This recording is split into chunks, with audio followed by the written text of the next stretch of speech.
Pinsan Kalyada. So ayan mga kalingap, isang magandang umaga po sa inyong lahat. At yan, kung bago pa lang po kayo sa aking YouTube channel, ako po si Vincent Calyada. Paki-like and share po nitong video ito para mapalawak pa po natin ang pagtulong po sa mga tao na nangangailangan. At huwag niyo pong kalimutan na pindutin po notification bell para lagi po kayong updated po sa aking mga bagong uploads. So ayan mga kalingap, sobrang ang ganda ng gising ko dahil yung pamilya nila Jelay ay pumunta sa bahay at binigyan po ako ng isda. So ayan, hindi naman natin kailangan na videoan pa para maipakita lang yung pagbigay sa atin. Sobrang napapasalamat ako dahil kahit yung pagpunta lang sa akin doon, pagkamusta, okay na sa akin yun, pero meron po silang dalang isda. So ayan, isa sa mga paborito ko na mga isda.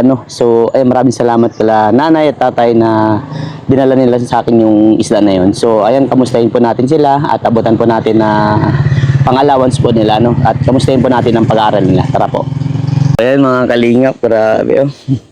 Parang marami ito kanina. Naubos-ubos na, Jelay? Naubos-ubos na. Kamusta kayo dito?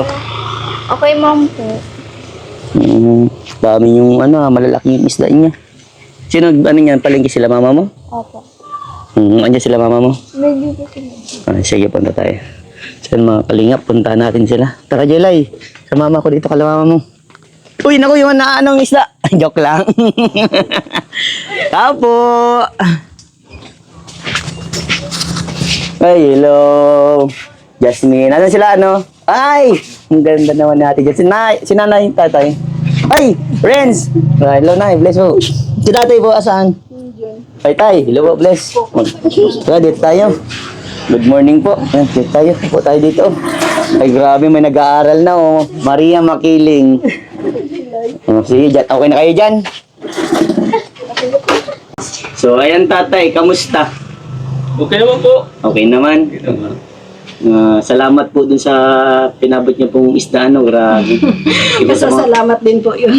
Ay, grabe. Sobrang na-appreciate ko po yung pagpunta po ninyo dun. Okay lang sana kahit magngumusta lang po kayo, wala nang dala pero may dala pa rin. So, ayan, kamusta po tatay ang pagtatrabaho? Ayos naman po. Ayos naman, talagang sakripisyo talaga po. Sakripisyo talaga. Ikaw naman nanay, kamusta po? Okay lang po. Okay lang. Kamusta po itong mga dalaga natin dito? Ay, okay na okay po. Okay na okay. Ikaw, Renz, kamusta? Okay lang din po. Ay, very good. Nag-aaral si Kuya Renz? Opo. Ay, anong grade naman ni Renz? Grade 3. Ay, grade 3. So, ayan, dito na tayo sa ating mga dalaga. Sa 3J. Kamusta 3J? Kawin naman kayo 3J. Yan. Marami sa inyo nagagandahan at natutuwa at napakabait niyong dalaga. So, ayan, Jasmine, kamusta? Okay lang. Okay lang. Kamusta yung pag-aaral mo? Okay lang makain. Nagsisimula na? So, Hindi pa po, hindi pa. sa amin.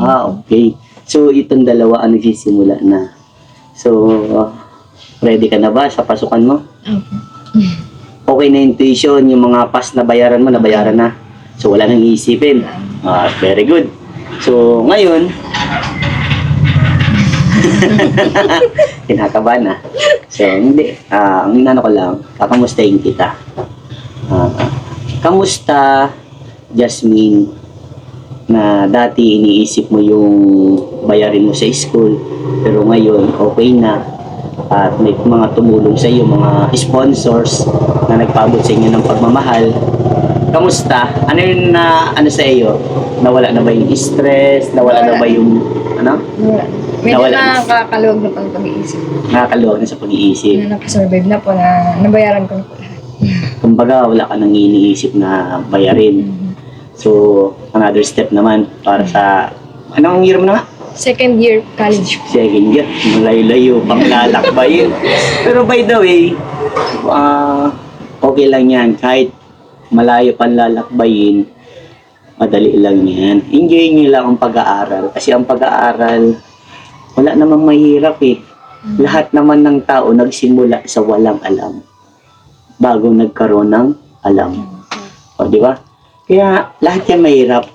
Kaya dapat pag-aralan. So, dapat ngayon, second year ka na, hindi ka pa nagpapasukan. So, alam mo na yung mga subjects mo. Mga mo, di ba? So, mag-advance study ka na. Para may alam ka na, pagpasukan, matanong ka, may sasagot ka na kasi nag-advance study ka na, ano? Okay? Huwag nang nervyusin sana, huwag ma-pressure sa pag-aaral. Tandaan ninyo, hindi nyo naman kailangan kasi makipagkompetensya sa ibang tao. Makipagtagisan ng galing sa school. Ang importante na tututunan nyo yung lesson at may pumapasok sa isipan ninyo at may i-apply ninyo sa kung ano mang pagawa sa inyo, ano? So, ayan, Ate Jelay, kamusta na si Ate Jelay? Okay, ma'am po. Siya pa rin yung nagbabantay dito sa tindahan, ha? Sa isdaan. Baka mag-alam ako, malaki na yung market niya dito, ano? Yung palengke na, ano? So, ayan, natutuwa ako kay Jelay kasi hindi siya po maarting tao, ano? Talagang, ito sila ate niya, talagang pinapasikaso niya dito. Kasi Jelay naman dito sa isdaan. So, natutuwa si Kuya Vincent sa iyo at Ate Jelay kasi napakasipag mo, napakabait mo din. So, ngayon may tanong si Kuya Vincent. Kamusta ang pag-aaral? Ayos, ma'am po. Na nakakasabay ba? Opo. Very good. So, may tanong si Kuya Vincent, siyempre nag-aaral ka na, no? Isang linggo na ata sila magpasok o 2 linggo na? Isa pa lang po. Isa pa lang. Sisimula ko. So, dun sa 1 linggo na yun, ano yung bagay na mga natututunan mo sa school? Hindi, siyempre, may mga ano dyan. Unang-una, yan tatandaan ninyo, unang-unang natututunan ninyo, yung pagkikipaghalubilo. Correct. Ang tawag doon, socialize. Ano? Kumbaga, doon kasi makikita yung ano mo, yung sa pagkatao mo. Personal ano mo. Paano ka makipaghalubilo? Kung ito ba'y palatawa, mga gano'n. Ano nga na daw siya sa school nila? Kilala na daw siya. Ang tawag na daw sa kanya ay ay, ang ganda naman pala talaga ng fish vendor namin. Pati si teacher, kilala ka. Opo. Oh, grabe. Oh, sabi ko sa iyo, sikat ka na. So, ayan, ano sa iyo? Ano mga natutunan mo? Iya. Hindi nga, Mario Kiling. Kaya naman. Kaya? May yaya na si Ate Jelay, ano? So, hayaan mo Ate Jelay kapag mayroong biyaya, makakapag-ismail ka na sa harapan ko na hindi mo tinatakpan ng bibig mo, ha? Huwag kang, kasi ang ganyan po kasi. Namas nga yun pag napasok. Totoo yun. Yung nangyayari sa iyo kasi Ate Jelay, parang nawawalan ka ng confidence sa sarili mo. Nakakababa kasi ng confidence kapag meron kang kunyari, yung pangit ng kilay mo, wala kang maayos na buhok, wala kang maayos na ngipin. Ganun, nakakababa ng confidence. Pero lagi mong tatandaan. Hindi mo naman yun, ginusto nung ganito yung mangyari sa iyo. Pero kapag yan may dumating na biyaya Jelay na tumulong or magkaroon ng biyaya si Kuya Vincent, malay mo mapaayos natin ng ngipin mo, di ba? Pray lang tayo. Kinukuha nga yan ng news. Oo, di ba? Sabi nga hindi mo daw siya makakangiti ng ayos pag nag-ano na. So ayan, huwag kang ha. Yan kasi lang nakakababa ng confidence. Pero huwag mo isipin, doon kayo bababa, Kaya mo, i-smile mo kung anong dati nagbablog ako, wala akong ngipin sa hindi ko pinaya yun. Bagkus, pinagmalaki ko pa. Okay lang, nabungi ako. Di ba? At least nakakatulong ako. Wala akong naapakan na tao. So yan, ikaw naman Ate Janine. Si Ate Janine, kamusta ang pag-aaral? Ayos lang po. Ayos lang. So, ano po yung mga natutunan sa school? Nag-pre-test po kami, tas Okay, about isa po ba? sa topic time po. Time. Wow. Pag sa time, ibig sabihin kasi yan, pag sa time pa, alam niyo na, pag ibig sabihin sa time, ang time, dapat meron kang time management. Paano mo pinaglalaanan kada oras?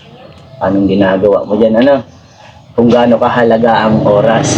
Kaya, huwag mong sayangin ang oras na wala kang ginagawa. Parang sa pangarap. Di ba?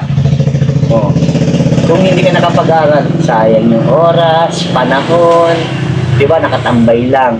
Kaya, palagay yung edukasyon, Masaya ako nanay, tatay, dahil, ayan, yung mga anak nyo nakapag-enroll na wala na po kayong iisipin. Kaya sobra po kami nagpapasalamat sa inyo at sa lahat po ng sponsor.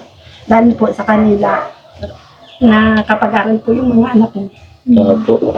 Yan ang sinabi.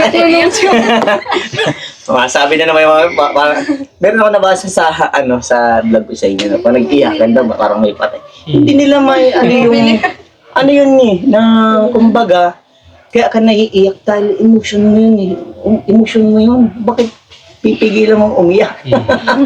Pambira talaga. Ang mga tao talaga kasi, yan tandaan ninyo ha, ito yung bagay na lagi yung tatandaan. May mga tao mapanghusga. Pero dapat kayo, wag kayo magpa-apekto ha. Kuya Vincent, puro advice yan. Kasi gusto ko lahat ng tinutulungan ko maging strong din. Kasi yung iba kasi nagpapa-apekto at dun sila tinatamaan ng pagkatalo. So, ayan. By the way po, natutuwa ako sa inyo. Ang ganda po na nagiging resulta ng natin sa inyo, vlog natin sa inyo. And I hope na meron pang tumulong. At yun, gaya ng sinasabi ko po sa inyo, hindi ko ba may pangako. Pero kapag may dumating pong biyaya para kay Kuya Vincent, malay niyo po ako pinatulong sa inyo sa makapaayos po ng bahay ninyo. So by the way, talagang sira-sira talaga ang bahay ninyo. Akala po pag nag-uulan po ay grabe po. Kaya nga, grabe, tuluan na, tapos talaga sira na. Mauuntog na yung tatlong dalaga natin na magaganda. Ito na lang kasi medyo maayos-ayos na So, may tanong ako ulit sa inyong tatlong, sino na lang sa inyo magsasalita? Si Ate Jasmine na lang bilang panganay, So, ayun, Ate Jasmine, ano pa bang mga kailangan yung tulong na pwede kong maibigay yung sabot ng aking makakaya?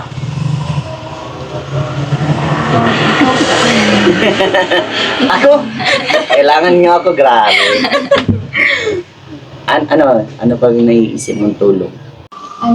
Sana po may tumulong na mapaayos po yung bahay namin dahil po nakikita nyo naman po na sira-sira po dahil po sa kakapusan po na sweldo ni mama at papa. So, lalo na rin po sa namin, tuition na nahihirapan din po. Kaya po nagpapasalamat po kami, lalo na po sa kay Doc Dennis, tapos po sa mga nag-sponsor. Nagpapasalamat po kami ng kay Vincent, saka po sa nag-sponsor. Sana po may matulungan ka pa po kaya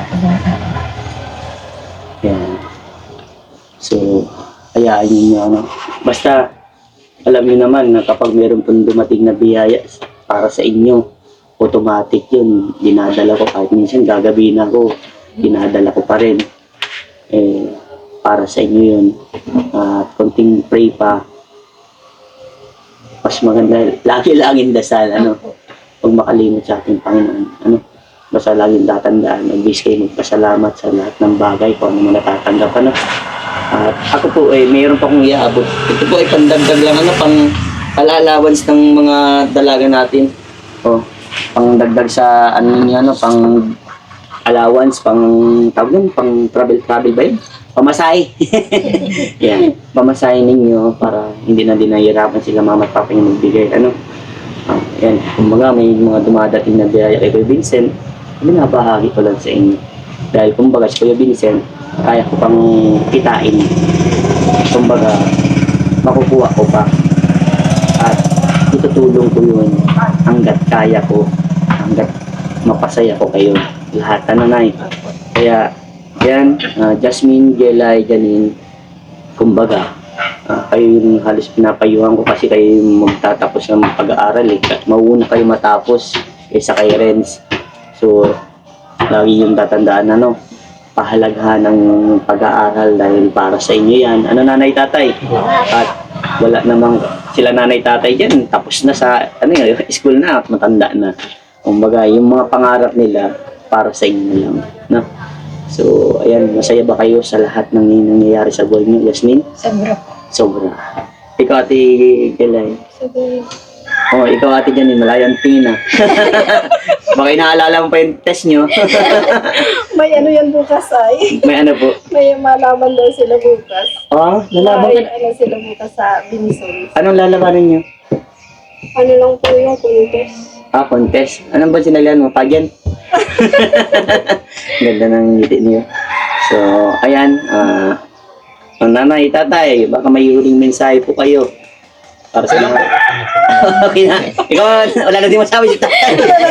Nay, baka may huling mensahe ka po para sa mga viewers natin na nagsusuporta po sa inyo, sa mga buting sponsor niyo. Maraming salamat po sa lahat po ng viewers, sa lahat po ng sponsor. Maraming po salamat sa inyo. Sana po i-bless po lagi kayo ng Panginoon. Kuya Vincent, thank you. Opo, Nay. Walang anuman po. Ikaw, Ate Jasmine, baka may huling mensahe ka po. Sobra din po ako nagpapasalamat kasi kung wala po kayo, wala din Lagi na, parang napapayak lagi ni Jasmine, ano? Bakit lagi parang napapayak ka? Sobrang mo lang na-appreciate. Okay. Walang anuman, Ate Jasmine, Salamat ano? yan ay. Opo. So, ikaw naman, Ate Jelay, baka may huling mensahe ka. Baka may huling mensahe ka sa mga nagsusuporta sa inyo, sa mga viewers nyo. Lalo na, nag 1 million views ka in Facebook. Grabe. Anong mensahe mo sa mga nagsuporta sa inyo? Nagpapasalamat po ako. Papasalamat ka. O ikaw, Ate Janine, anong huling mensahe mo sa mga nagsusuporta sa inyo? Yun yung pamilya. Maraming salamat po sa lahat. God bless. So, ayan. At ako po ay aalis na at marami pang mission si Kuya Vincent. Mag-iingat kayo palagi. God bless you sa inyong lahat. Peace bomb tayo. Nay. Orange, peace bombs Kuya Vincent. Peace bomb, peace bomb, Ingat peace bomb. palagi sa Sige mga po. lakad. Okay, bye-bye po, bye-bye. Bye-bye. Sige.